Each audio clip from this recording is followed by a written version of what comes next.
Platform viewers, you are in for a real treat this evening.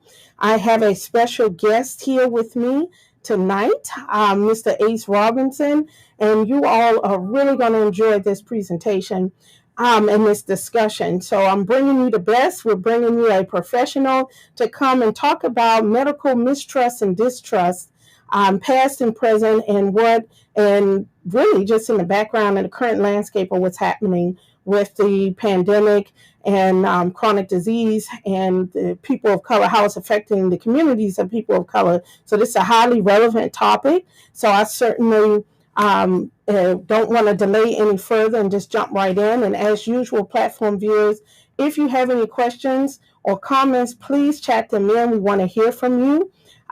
We want you to learn from this and be encouraged. And so Mr. Ace Robinson, just to give you a background of who our guest is this evening, is a leading administrative and policy HIV advocate and population health expert.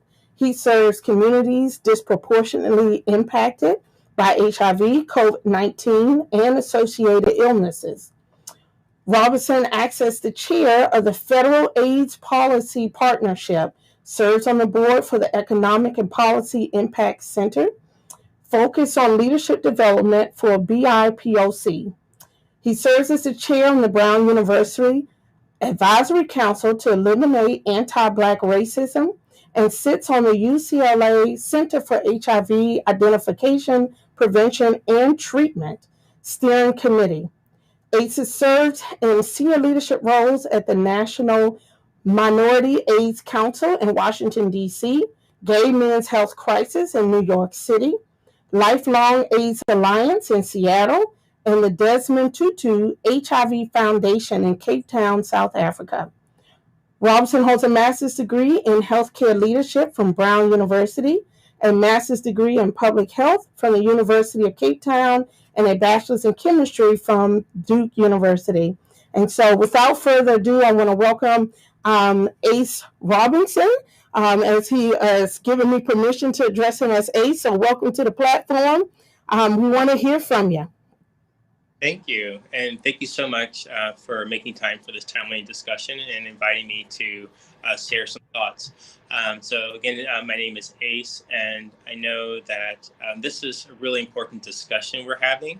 We're not, it's not about me speaking out to the world, but it's about having that conversation. Because if we're not having a conversation, we're not really getting to where we need to be in trying to reduce the impact of things like COVID-19, HIV, and other illnesses in our communities. Because as we've seen, just like in every other, with every other modality, when America gets a cold, Black people get pneumonia. And we have seen this continually be pervasive in our lives. And so what we want to do, we want to have that whole conversation about what we're going to do to actually change that. We can talk about where we come from, how certain situations have occurred that has allowed for us to have reduced or lower health outcomes, and then talk about what are we going to do to change that, because the future isn't written. It is up to us to really change that conversation, change what's being done, and realize a better world for those and for ourselves and for those that we love. So we're going to have a little bit of there'll be a PowerPoint, but one of the things that I really want to encourage is for individuals to put their questions in the chat box. And Natalie said that she'll be able to speak out and stop me at the appropriate time so we can have a real back and forth conversation throughout. So if you don't mind pulling up the PowerPoint real fast. Sure.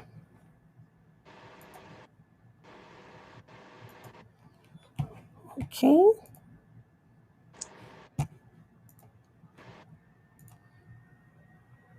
So while the PowerPoint is coming up, we're going to talk about how we're going to be able to survive and overcome medical mistrust.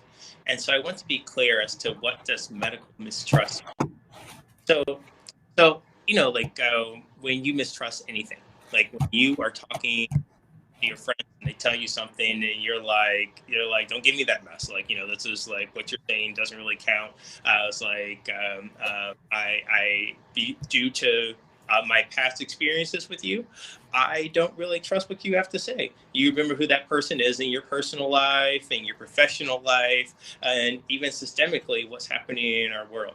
Like, so this goes beyond just the medical side. Like when we talk about what's happening in social justice issues. So we're watching the George Floyd murder trial in front of us. Yesterday, we saw what happened to Dante Wright, and what the immediate response was: the lack of trust in the police and the criminal justice system, and having communities get together and say this isn't right. And so, like, we don't necessarily have all the information, but we know that because of the history, we don't trust what's happening.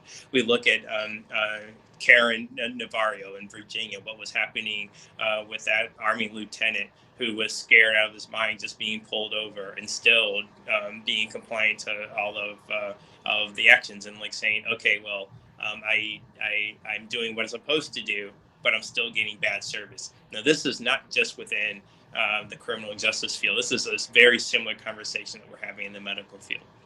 Let's go on to the next slide. Let's a little bit of background about me, so it's like you get a sense of where I am and what I'm all about. My name's Ace, as I said, and so my background is actually in virology. So, like, I didn't come into public health thinking I was going to be having these types of conversations in my adult life. I actually thought I was going to be a basic scientist with the goggles on and the lab coat and the whole spiel, right? And so, Uh-huh. like I'm a nerd through and through. I just have had some people teach me how to dress better.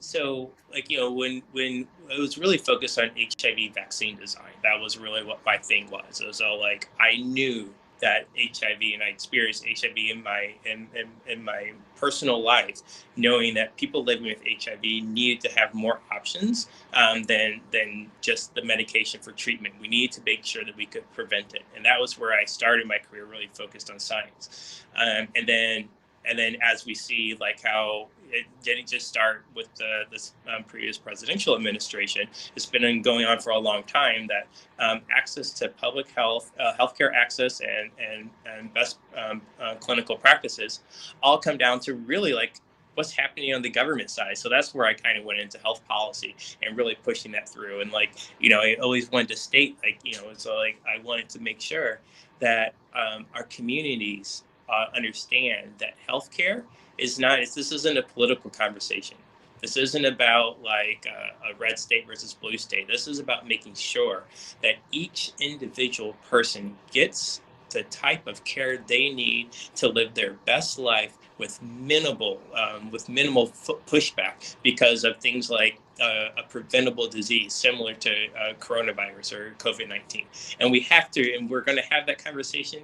We're going to discuss health inequity, not health equity. We're going to discuss health inequity, how certain individuals are not given the same opportunities as others. So next slide, we'll talk a little bit about like where we've been and where we're going, right? So there's some things that whether you are interested in public health or not, you don't have to go like me and go to graduate school and study public health to know a lot of what's happening in our world. So when we talk about medical mistrust is not something that is this came out of the blue. It's not a strange phenomenon. Medical mistrust came specifically to our communities because our community wanted to survive.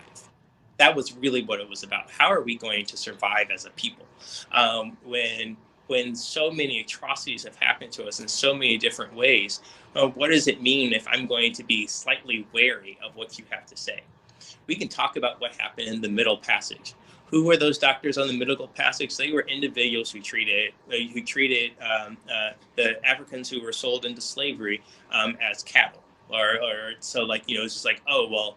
If we're going to get a return on investment, then we have to make sure these individuals stay alive. And so like they did their little experiments of studying, like, oh, okay, well, if we can get this many people into the bottom of the ship, ship them across the world, and then like give them minimal medical care, but then they'll be healthy enough to be sold. And then when they get to the U.S., then we start having like those atrocious types of studies that were being done by, we want to call them scientists or doctors, but these are really just depraved people who just wanted to experiment on individuals that they didn't believe that had souls or had real bodies, and saying like, okay, like maybe we can check to see like what happens if we have a live surgery on a human being, and like, or like checking to see is like, okay, well, if we're fitting people for casts, will they heal faster? All these types of things were just all being made so that like individuals could carry out more cotton picking or agricultural work or at the service of other people. Then, like, this isn't really just talking about what happened 400 years ago.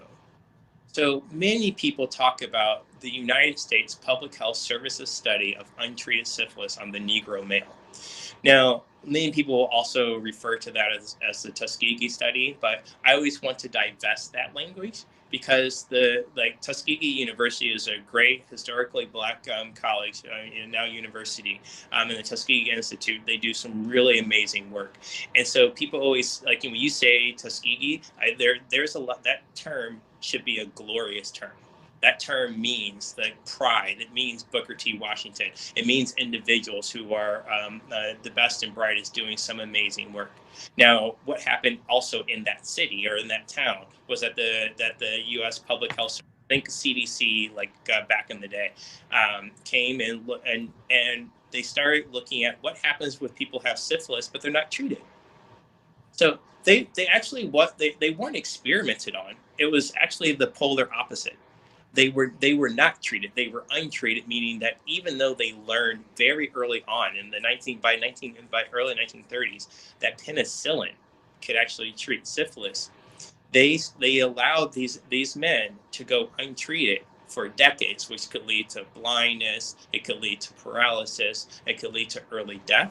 And so like there was available treatment that was not given to these individuals.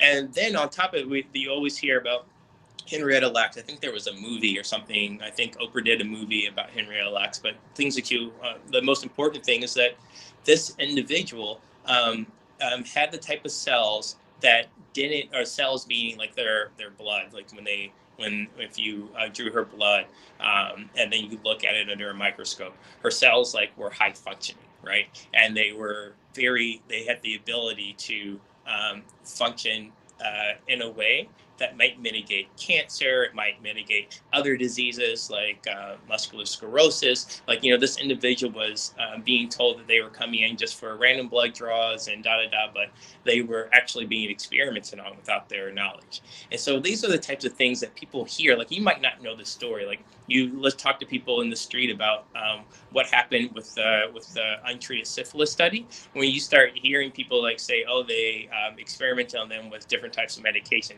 or like we start having lots of confusion about what actually occurred. Then it's like, okay, well, we need to get our history, but it doesn't matter if you're going to get an A+ in history class. What you know is that Black people and other people of color, whether they were Black, we also hear the syphilis study was also conducted with people from Guatemala. So like, you hear that people from various BIPOC, Black, Indigenous, people of color, have been mistreated by the medical field, and then maybe have either not gotten care or gotten the type of care that isn't right because they're being experimented on. And that's what leads to medical mistrust. You're like saying, don't trust those doctors, don't trust those clinicians, which has really come down to the fact that like, oh, well, we're now in a state where even if there is something that's available to us, we might not be the first in line, which is really what we're going to have that whole conversation around COVID-19 and how something like COVID-19 really is preying on the fact that Black people, due to previous experiences, aren't the people who are first in line for any level of treatment. Next slide, please. Great. Thank you. So that goes back to that whole piece of like when people say you're damned if you do or you're damned if you don't. So let's talk about withholding treatment. You don't have to know the Serena Williams story or to know what happens with women after they give birth. Like the maternal child death disparity between Black women and white women is huge. you literally will when they do those surveys of doctors who are like in medical school or soon to be doctors in medical schools, or even ones who have been serving for 30 to 40 years, believe that Black people have higher pain tolerances, believe that Black people have thicker skin. So then oh, they don't need when white people are being overprescribed opioids and Black people are being underprescribed opioids, both lead to early death, but like with Black people, of course, being sooner. Cardiac care, same thing. So oh, well, you hear about someone having open heart surgery or something to that effect, but then not getting angioplasty, where they just put the essentially a balloon inside your arteries and bust out your plaque and open up your arteries. So you always see the data shows, even if you control for the type of the amount of cardiac failure, the level of cardiac care that is needed, that white people will get a different type of care than Black people. Whether or not your doctor's Black or white, we see that across the board. And this whole idea that, oh, well, I need to have something more extensive because when those Black people go home, they're not going to follow doctor's orders. They're not going to eat more vegetables, eat less red meat. It's just okay, we need to do something that is going to circumvent that and be and have more extensive care. And so we're withholding the type of care that is considered to be optimal. Syphilis study, we talked about withholding care. HIV care is what I do for a living. When you look at, oh, someone is diagnosed with HIV, and then we see what happens when a white person is diagnosed with HIV. They're given a prescription almost immediately, while the Black people are told to make sure they get home and prepare emotionally for it, and they might get care later. We start talking about coronavirus and COVID, what's happened with COVID-19. It's I can share my own personal story. So I've lost 3 family members and 6 personal last year. So I've lost 9 friends to coronavirus. And I think you remember what was happening at the very beginning when we first didn't know about it, that oh, because Black people have higher pain tolerances, or maybe they're not being as truthful about what's happening with their body. You see what's happening. My cousin, 29 years old, was saying that she was in pain, saying she couldn't breathe. They said, you'll be fine. They sent her home, and she died 9 hours later. These are those types of stories. Natalie and I were speaking right beforehand about the clinician where she videotaped herself, talking about how she wasn't getting the care she needed. She said that she was in pain, couldn't breathe. They didn't believe her. And she this is a clinician who worked. She was in the hospital. She was hospitalized in the same hospital that she worked in. And start videotaping the fact that she wasn't getting the care she needed. And of course, eventually, she was able to get what she needed. They looked at, they ran the exams, and they said, oh my goodness, you really are probably in a lot of pain right now. We need to give you the best type of treatment that's available. But by that point, it was too late. And then on that other side, you're damned if you do. It's what are those experimentation? Oh, women who needed support with appendicitis, potential appendicitis, or any gynecological abnormalities that would also be involuntarily sterilized. These things happen. And these things didn't happen in the times of our great grandparents. These things happened 20, 30 years. Deep brain stimulation. You remember those electrotherapy that, of course, we don't do anymore, especially in the States. We don't shock people's brains and hope that they do better. But think about how many people were subjected to that early on in their life. And then earlier today, we were talking about environmental justice. Oh, well, we're going to have some radioactive treatment plant in this neighborhood, and due to redlining, of course, that's going to be a neighborhood that's predominantly BIPOC, Black, Indigenous people of color. And then we're seeing oh, what's happening to kids who are growing up in close vicinity to these radioactive plants. We're seeing what's happening to kids who are subject to lead exposure. It's not just Flint, Michigan, where we talk about lead exposure. We're talking about many parts of the U.S. where lead is in the water, and what we have to do is figure out a way to support people and make sure that we're not only have changed these systems, because we've done a lot of work to change these systems, but making sure that even though these systems have existed, that now that we have better systems, that people are desiring to have the best available treatment to them. Otherwise, we're going to have that same level of disparate care. Absolutely. And I'm sorry. I wanted to just interject for anyone that's just joining us. Joining the platform, we're almost midway through, and we have our expert here on public health, Mr. Ace Robinson, who's lending his wealth of knowledge and experience to lay the foundation and talk about the history of medical mistrust and distrust, and of course, take us from the past to the present. So if you are joining us, we ask that you continue to chat in your comments or your questions. We want to hear from you. And so I'm going to give it back over to our presenter, Mr. Ace. Thank you. Yes, please put your comments in the chat box, because again, this isn't didactic. This is about a conversation. Now, when we start talking about like, oh, we want this, we want that, there's a great book written called Medical Apartheid, and for those of you who, like I think you've probably seen Nelson Mandela sitting behind me, for those of you who remember the South African apartheid, saying like, okay, we're going to separate individuals and give them different levels of access to different things in the world, whether it's food, whether it's housing, so on and so forth. But medical apartheid, meaning like, oh, we have two different levels of healthcare and healthcare access in the United States. Because, as people say, America has the best healthcare in the world. That's mainly due to the fact that healthcare in this country is rationed, meaning that some people have access to absolutely everything. And if you have access to absolutely everything, there's obviously someone who has access to nearly nothing.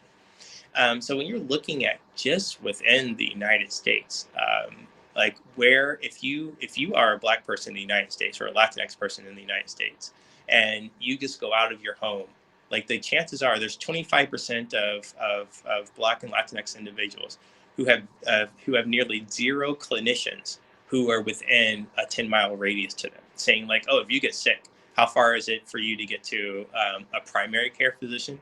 How far is it for you to get to a cardiologist, a pulmonologist? How far is it for you to get to the ER?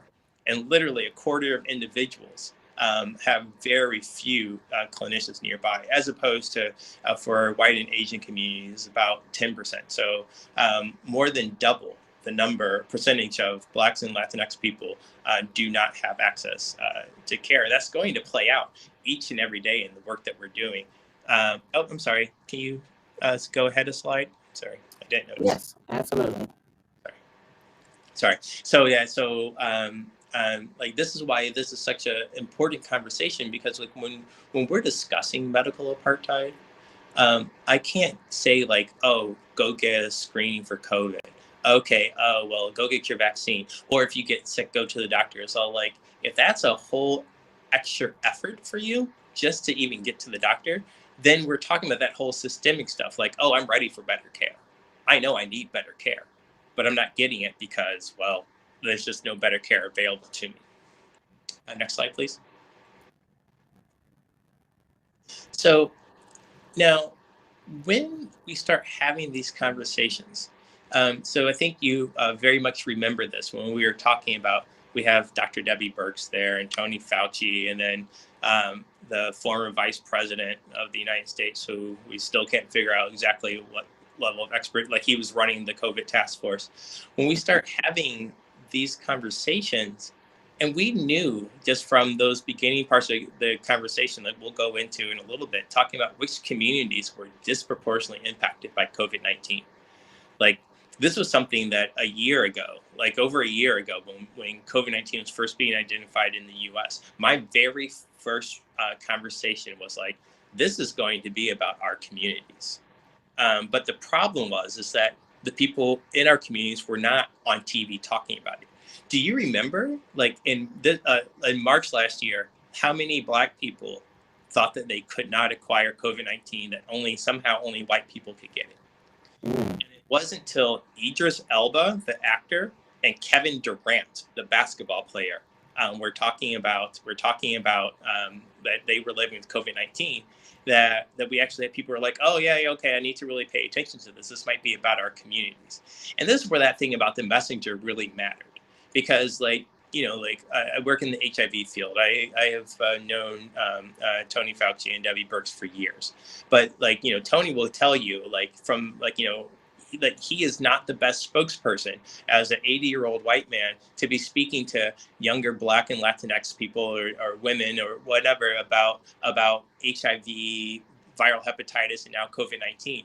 He knew full well that his level of expertise is vital, but his level of expertise was not going to be the end all be all for us getting the voices out. And we're going to discuss a little bit later like what that actually could look like.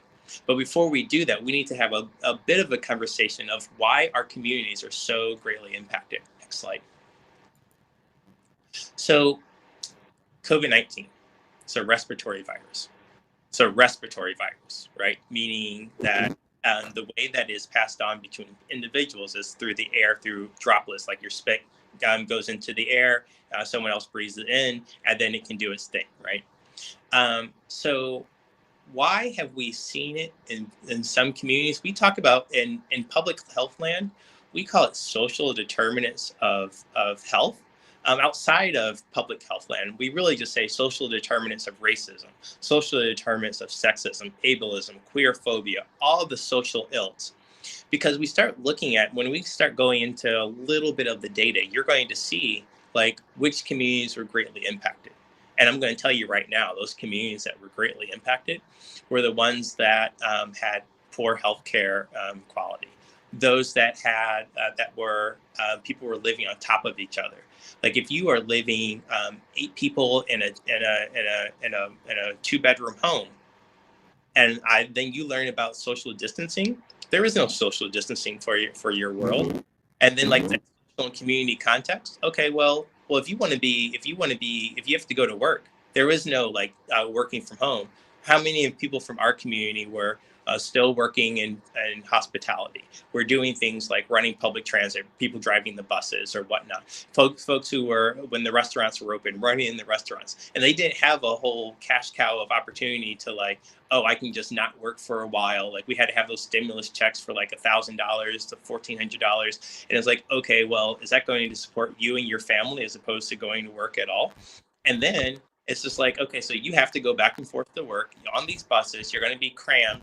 Then you're going to get to like a construction site, or you're going to get to a restaurant, and then you have to do this work. And then you're going to come back home to like this one little environment where you're going to have all these people living on top of each other. So even if your kids are home and they were able to be socially distant, you are not. And then let's say that your parents are living with you. And we saw what was happening with older adults, with our elder sexuals, our elders who were acquiring COVID-19 and unfortunately succumbing at a higher rate.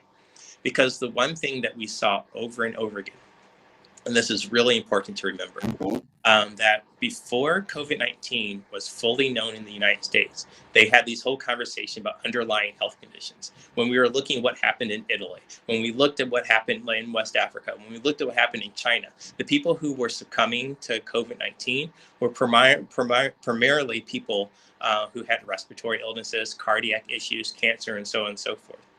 Well, then we get to the US, and people are living with COVID across the board. But so we'll go to the next slide. But people are living with COVID across the board. But what was happening in those communities was very different. So look at this. So when you look at just like the of cases of COVID in our communities, the percentage of cases in our communities were like, okay, well that gray bar you see there is the percentage of those individuals of the U.S. And that red bar was the percentage of cases. And like as we see there, like what we were saying, the Hispanic and Latinx community, and the American Indian, Alaska Native communities were overrepresented by far. Like those were the communities that were overrepresented. Like there are 30% of people with a COVID diagnosis in the United States were Hispanic Latinx. But less than about 17%, while making up 17% of the country. And blacks were about right on. Asians were underrepresented, and whites were highly upper-represented. It goes back to that when white America has a cold, the rest of America has pneumonia. So when we start looking at like what is the interplay? Like everyone has more or less is acquiring COVID-19. That's the reality of it. But then let's start mixing in that conversation. Let's start having a conversation about your healthcare access. Next slide, please. When we start talking about COVID access, next slide. Oh, great, thanks. So when you start talking about COVID access, we're looking really at the percentage of people who are testing positive if they get screened. What does that mean? Is COVID in your community? Right? Like what is the chances that you living in your community are going to acquire COVID and then test positive upon coming in? And that also means that you were in a location where it was easy for you to access testing. And then we start talking about the built environment. What does access testing mean? If you have a 9-to-5 job and you work by the hour, were you able to go get screened at the vaccine spot that was only open from 10 a.m. to 4 p.m.? The answer is no. The percentage of Black and Latinx individuals who had their initial COVID screen upon hospitalization was in the 60 to 70 percentile. 60 to 70%, meaning that you did not have access to screening at a time that worked for you in order for you to live your life. And then what we know is it's all about, with any sort of treatment, whether we're talking about cancer, HIV, asthma, what do we know that the earlier that you find out that you are living with a certain modality, a certain disease or illness, the faster you get treated, the better your health outcomes. And then when you have better health outcomes, especially with communicable diseases, it's sort of like, just like HIV and STIs, if you treat somebody, then it becomes impossible for you to pass that on to somebody else. If you don't treat somebody, then it's going to be very easy for you to pass it on to somebody else. So you have all these individuals who, like, at one point, COVID was probably equal in communities, but the certain communities of people living on top of each other, when it comes to treatment and then bringing it back into your communities, it was much harder in the Black and Latinx communities, like, as you see right in front of you. Next slide, please. So now, when we're looking at what we're saying with, like, when it comes to, if you look closely, I hope this is large enough on your screen. And right now we're looking at deaths, right? So like that red bar right there is the percentage of deaths and compared to the percentage of people in this country. And so when you're looking at the part below is age standardized, which is much more important, like when we start looking at like what was the real disparate impact. So if you're a non-Hispanic white person, if you're a white person in the U.S., there's a much less likely chance that you were going to die of COVID from COVID-19, as opposed to Hispanic, which you see is highly overrepresented, and Blacks are overrepresented in deaths compared to the number of people. So remember what I was saying when I was saying, like, in certain countries, it all came down to underlying conditions. We know you don't have to spend much time in Georgia or Texas that like white people are just as overweight, are living with the same levels of diabetes, have the same levels of asthma, all those things, right? But why is it that in this country, your race and ethnicity, or AKA your association with racism, was so strong? Because of all those other factors. Like, how easy was it for you to get to a doctor? How easy was it for you to get treatment? And then if you were getting treatment, was it the optimal treatment, or was it the easiest thing for the doctors to do, just to send you back home to fend for yourself? All these things came to play, and to COVID specifically within the US. And other countries that are really grappling with racism as a public health crisis are seeing very similar levels of disparate care. Whether we're talking about South Africa, whether we're talking about Brazil, any the countries that have that where race are like, and also like Israel and like what's happening with the Palestinians, where you're saying like there's when the tale of two cities, if you have this identity, this is your experience and you're going to live if in the event that you acquire COVID. But if you have this identity, you're not, because the world is not set up for you to have that better life. So next slide, but please, if you have any questions, please put those in the chat box and we'll discuss, because this is a lot of information in a very short amount of time. But we're going to go into the meat of what we can do in the future to change how this is not going to be our future going forward. Absolutely. Now, Like I'm looking like as just really gave a snapshot of the District of Columbia, because this is where we're talking about what are our solutions, right? So this is current as of a week ago. As of a week ago, in the District of Columbia, which is like the second to the bottom, the one that's highlighted in blue. Now, if you want to go over to the orange column, that's your percentage of deaths. 70% of people in DC who have died from COVID-19, 70% are Black African American individuals. Even though Chocolate City is no longer chocolate, you see in that light blue bar on your right that less than 50% of DC is Black African American. Now it's now at 46%. But then scroll back over, let your eyes scroll back over to that green column. That's your percentage of people who have acquired the vaccine, who have started their vaccines. Now remember, this is where we talk about the facts about the vaccine. Whether you got Pfizer, whether you got Moderna, whether you have the Johnson & Johnson vaccine, it doesn't matter which one of the vaccines you got. There have been 0 people who have died of COVID-19 related causes, or even from side effects from those 1 days after you get a vaccine. Some people get like chills or get a fever for a day. But the point is, we know 100% of people who get the COVID-19 vaccine live. 100%. But we're like, whether it comes down to like some people talk about vaccine hesitancy based on medical mistrust. Some people talk about access, healthcare access, like why is there a medical apartheid on who can get treatment? And then we can also talk about like if you are getting treatment, are you getting the same level of treatment? So you put all those pieces together. It's like nothing's just all on its own. All of that stuff put together is back to those social determinants of health. Like, are you able to get a vaccine? Do you know the vaccine is going to work for you? And then if the vaccine is available, is it set in a time that works like in the way that you need to live your life? Is it available at 9 p.m. when you're actually home and available? Is it available on the weekends when you're trying to do everything from getting groceries to cleaning the house to helping take care of family members and all that? And is there only like a 4 to 5 hour window for you to get that vaccine? And the one thing that we always push back to that piece of like making sure we get the message out to our community. Like, I'm a public health person. This is what I do. It's like I talk about this stuff all the time and like so on and so forth, but I'm just one person. And so I can say whatever I want, but who do I need to get to? We need to get to the person who's sitting there watching the TV or talking to their best friend who is saying like, oh, COVID-19 is either not real or the vaccines aren't tried and tested, which we can speak about in detail about how tested any vaccine is. But those things are very important to make sure we build the trust, to make sure that orange column doesn't remain as it is. That doesn't have to be that way going into the future. Because if we're 46% of the DC population,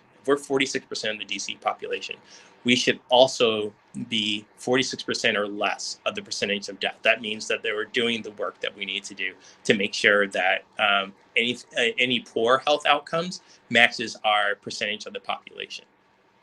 Because we see there that the percentage of cases is about the percentage of the population. No one gets to be more likely to acquire it because it's a respiratory illness. It's fair and equitable. But when we're saying like, okay, well, what happens if you are a person who acquired COVID-19, but you had a vaccination? You're not going to be a person who dies. You're going to be a person who has a cold for a week and a half and then go about your business while you're quarantining, making sure that you don't pass it on to other people. These are very important conversations, and why it's so important to make sure that we know that the community is behind this, the community supports it, and this is how we're going to get to where we need to be. Next slide, please. So, like, when we look at who are the people who have been behind all this work, like a lot of people have, like Tony has become famous due to political stuff, but Tony's a great guy. But when you look at Dr. Kizzy Corbett next to Tony in that picture, the woman with the long hair, someone who has been a researcher developing like how we're going to develop vaccines to prevent COVID-19. She's been doing SARS work. Remember, like COVID-19 is a SARS virus. She's been studying SARS viruses since she was in graduate school. I think she was at UNC in North Carolina, but now she's at the NIH, who are doing this great work. And like we really want to make sure that they are getting the information, saying like, oh, well, if Kizzy Corbett is great, and Dr. Suber you see at the top, who has been one of the leading clinical researchers and developing the type of care that we need, looking at antibodies, like how are we going to do the antibody care? How, like, the special type of care that they said was only for Donald Trump when President Trump almost died from COVID-19 during his presidency. It was all like, oh, well, what type of treatment was he getting? It was like from the work of people like Dr. Suber, and like the preventions from the work of people like Dr. Corbett, saying like our community has been involved in the development and the implementation of everything related to COVID from the very beginning. This is like these individuals didn't start working on respiratory illnesses afterwards. These were already the superstars who were changing the game, changing how we were doing this care, and how we were able to develop a vaccine relatively quickly, because we did this on the backbone of all the work of so many of these researchers who have been working on SARS viruses for years and for decades. It's not like HIV. When we learned about HIV in 1981, there was no work on retroviruses. That was all new, But in this case, with SARS viruses, we have decades of work that will help us look at how are we going to apply all of that research and put it into a pipeline to make sure that a safe and effective vaccine is fully available to individuals as soon as possible. Because I think there's one thing that, like, I always hate to assume when I talk to individuals, it's never quite known, that with clinical care, with anything related to clinical care and clinical design for a vaccine or things that go through the FDA, number one, the FDA is an independent body. It's an independent body. It doesn't matter who the politician is, whether it's President Biden or President Trump. They never had to answer to those individuals. And the first thing that happens is, like, this really comes from the HIV field, is that you do, like, when you're developing something new, a new treatment, this is very important, to make sure that everyone understands this. When you're developing a new treatment, everything goes into a queue. Everyone stands in line and waits for the FDA to look at look at everything else that came before, because there's new treatments and new vaccines and new things like that being developed all the time. But what's really important is that when there is a public health emergency, that instead of waiting in line, you get to go first. So the FDA is reviewing something and saying, okay, no, you need to go back to the drawing board, or this isn't right, or that isn't right. And we saw that happen with like the Johnson & Johnson one, just to make sure that it was safe, because we had to stop it just to make sure, okay, AstraZeneca, no, let's stop it, make sure that it's safe, all those things. And then as soon as you're ready to be reviewed again, boom, you're being reviewed. And this is how things ended up going more quickly with the COVID-19 vaccine than other vaccines and other treatments, because they were always at the front of the line, because this was such an important topic and such an important healthcare crisis for all of us. So next slide. So now, like, when we're having these conversations, and I think this is really important, like, I can go on and on and on for hours about why vaccines work, why it's important for our communities. Like, we can go back to any of this data I'll share with the platform to make sure that everyone has this. Just because when you're talking to friends, like, some friends are going to respond to data. Some people are going to respond to your personal story. Like, why was it so telling that, like you saw so many Black people, especially Black healthcare providers, who were putting on Instagram, Facebook, wherever, like, showing that they got their COVID-19 vaccine, saying, like, I did this. I took my parents to do this. For people who are lucky enough to have their grandparents, I took my grandparents to do this, and making sure that people know that this is not like a public health conversation. Like, when I talk about the 9 people in my life who have died from COVID-19 in the last year, 8 of them were Black. And it's just like, I would do absolutely anything I could to take a vaccine, go back in time, and find a way to get them to take the vaccine if they were even hesitant at all. Because the one thing I have to do is make sure that I'm listening to people and listening to like, oh, what is your challenges? Your challenge, you just can't get there. You can't get there during a time that works for you. Is your challenge that you think that that these vaccines don't work, that they came out too fast, and that you might need some more information on how clinical trials work, because like that whole thing about the word guinea pig, like the people who put themselves up there when we didn't have enough information, those people existed. Those were called study participants. Those study participants have been doing this around the world for a long time. Like, you know, not forever, since we've been aware of COVID-19 and we started doing vaccine development, but like there's no one who is being a guinea pig. And so like those people who are first in line are not first in line. They come after, like, you know, tens of thousands of individuals who have already started this whole process. And when we're having those conversations, the first and foremost thing is we do not shame people. I'm not going to shame people into getting a COVID-19 vaccine. I'm going to listen and empathize and make sure I'm sharing the correct facts, because it's so important that we come from a place of humility, honesty, and truth to say that we're going to get to where we need to be for our community. Because if we're going to be a better and a stronger community, we have to have all the facts. We need to be able to talk to each other in a way that's filled with love and support, and not with shame and blame. Shame and blame, as we know in the land of HIV, only makes things worse. But love and support is how we're going to get to where we need to go. So when you go to dcvaccines.org and look at, or any of the other vaccine spots, like the CDC has a whole entire website. I'll have to share that later. We'll share that with the attendees later on to see like where you can get your vaccine. Know, number one, that there are people who look like you and me who have been working on this well before we even knew what COVID-19 was. We developed something that works, and where 0%, no longer 70% of our community, being the community in the DC area and other communities that's exactly the same, being overrepresenting the deaths. If like to eliminate those deaths, where we can dream and we can hope for a better world, where COVID-19 was a story that we talk about, how we survived from 2019 to hopefully by the end of 2021, and then we moved on with our lives.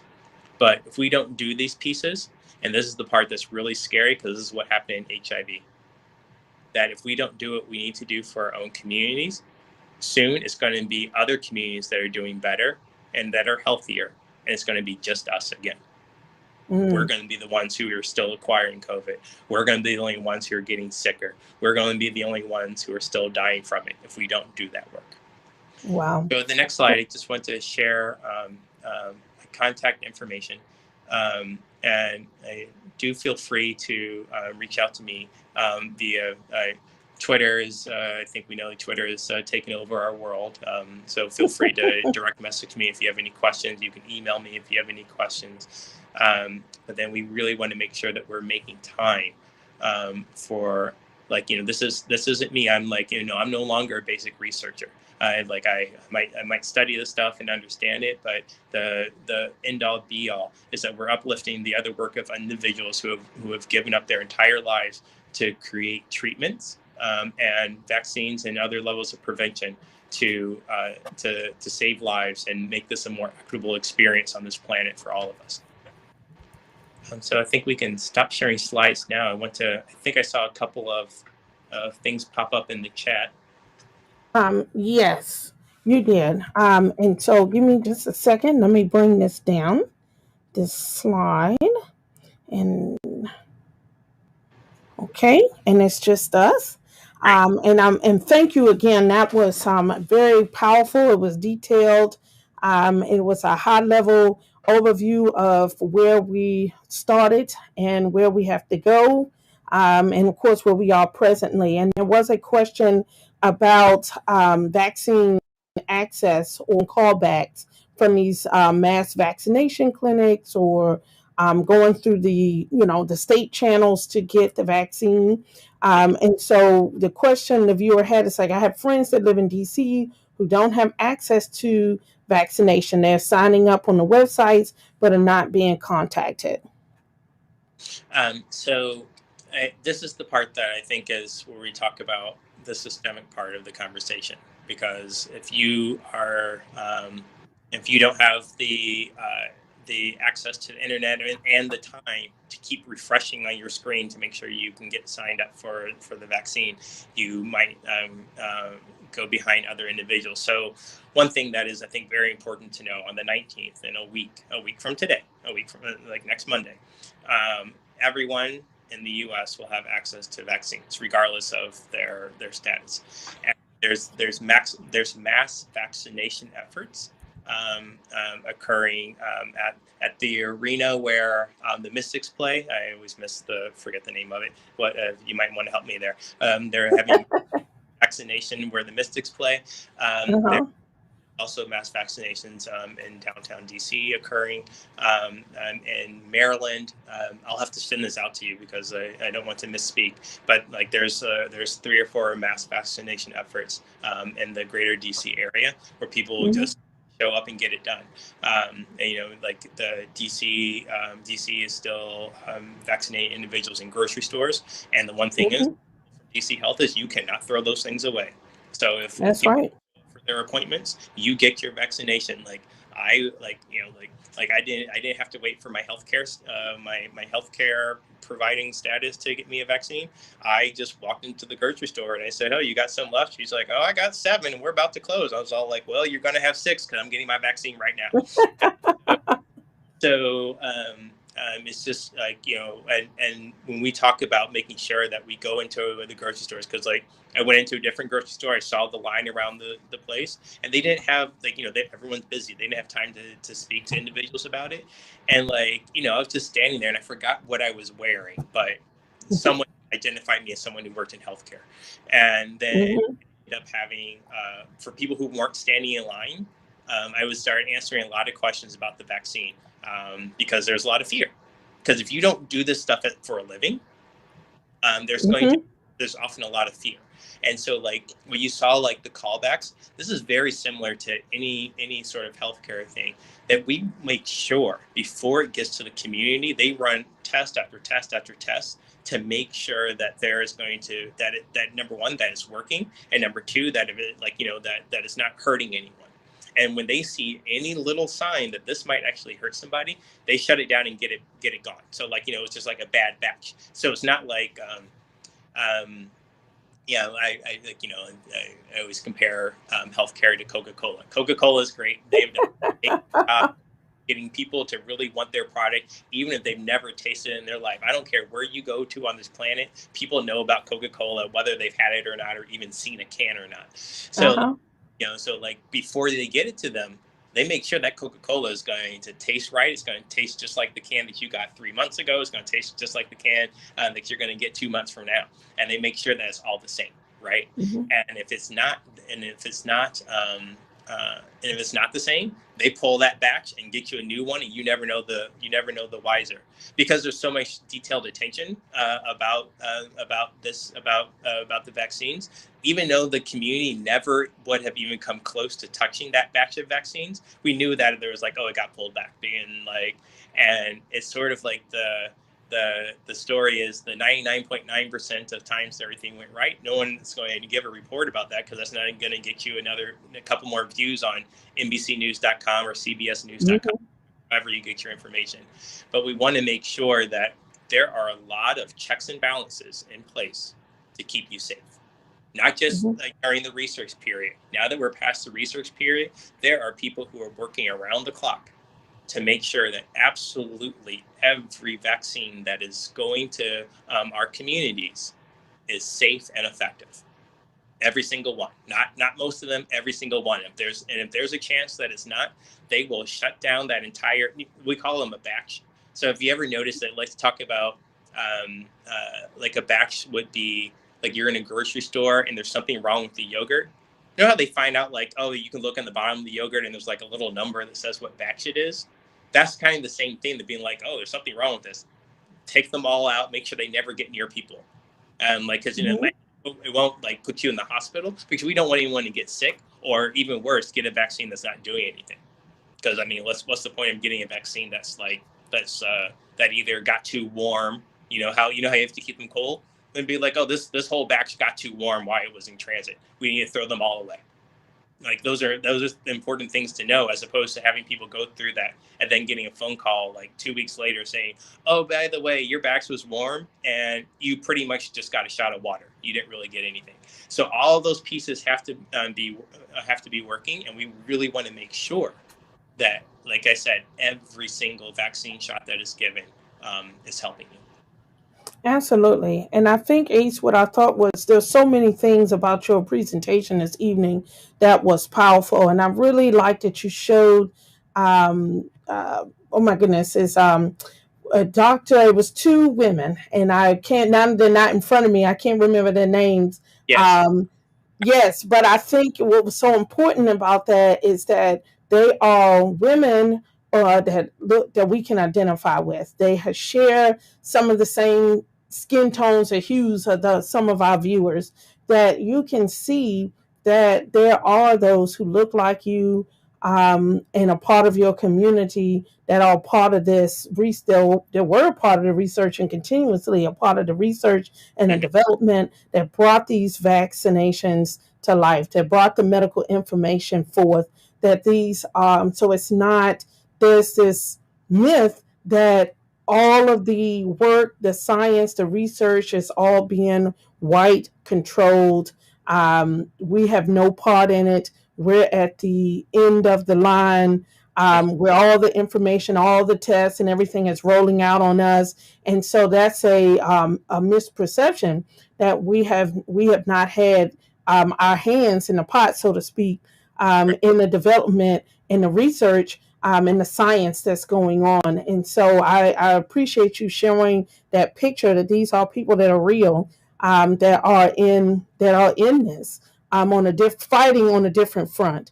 And as a healthcare provider, I can also speak to what Ace is saying. There are things that we're doing to ensure the quality of the vaccine, temperature monitoring. We're constantly documenting. We're in constant contact with DC Department of Health, where there's a whole system built around accountability and shipment and tracking.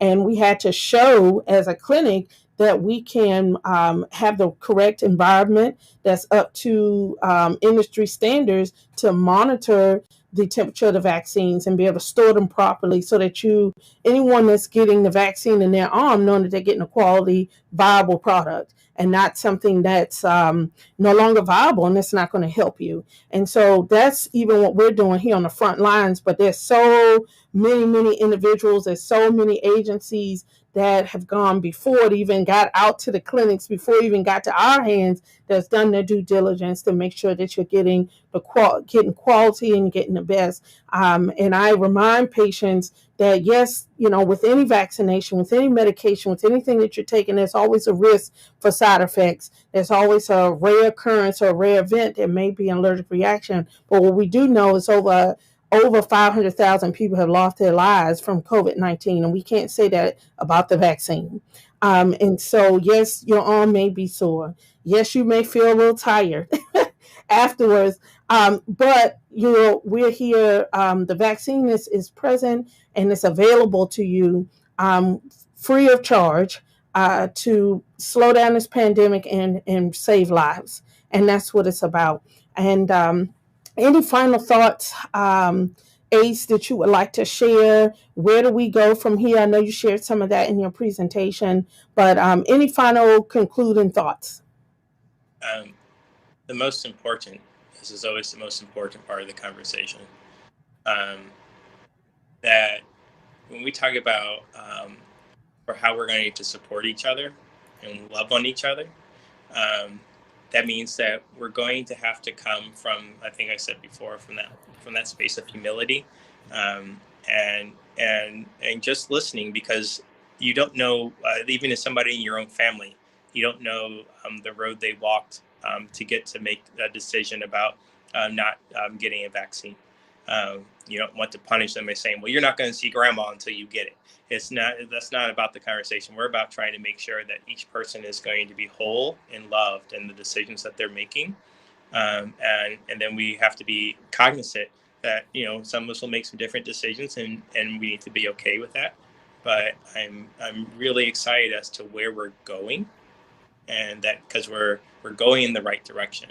We are like the Black community is starting to pick up more when it comes to vaccinations.